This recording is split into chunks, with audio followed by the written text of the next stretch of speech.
Hello and welcome to Chestnut. This is Mr. Monnin, your Chestnut School Principal, ready to read Chapter 4 of Frindle, Word Detective.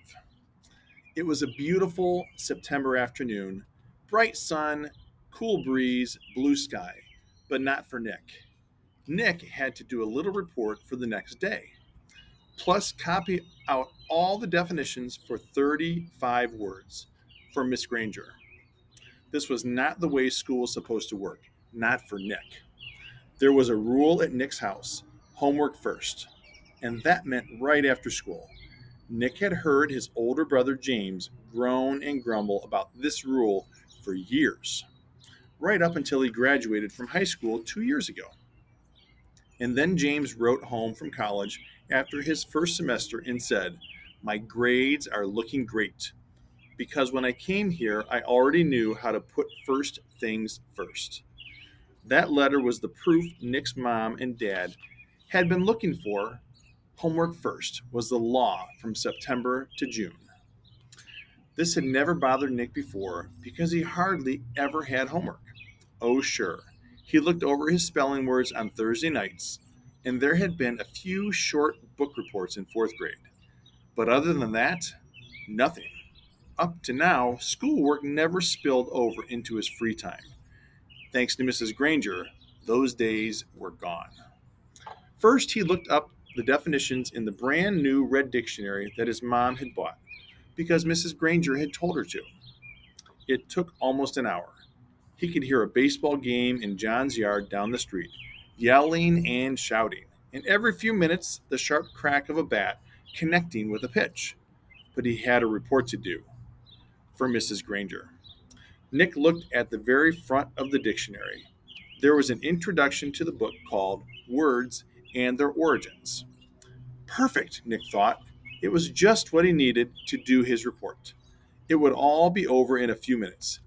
Nick could already feel the sun and the breeze on his face as he ran outside to play. Homework all done.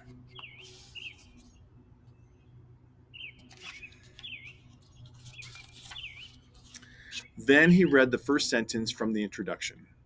Without question, this modern American dictionary is one of the most surprising, complex, and profound documents ever to be created, for it embodies unparalleled etymological detail, reflecting not only superb lexicographic scholarship, but also the dreams and speech and imaginative talents of millions of people over thousands of years.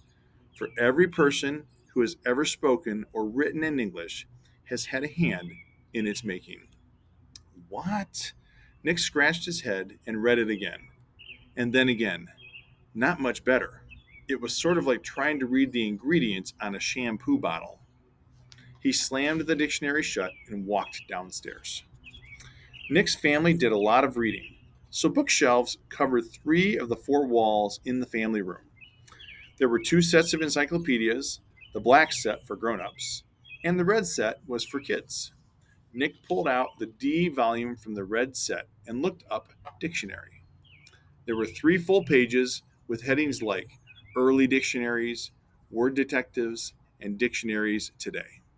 Not very exciting, but he had to do it.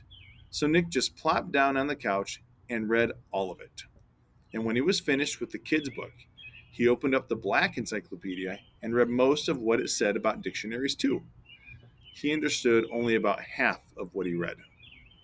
He leaned back on the couch and covered his eyes with his arm, trying to imagine himself giving a report on all this boring stuff. He'd be lucky to have 3 minutes worth, but because Nick was Nick, he suddenly had an idea, and it brought a grin to his face. Nick decided that giving this report could actually be fun. He could make it into something special. After all, Mrs. Granger had asked for it. The end of chapter 4. I wish you a great summer.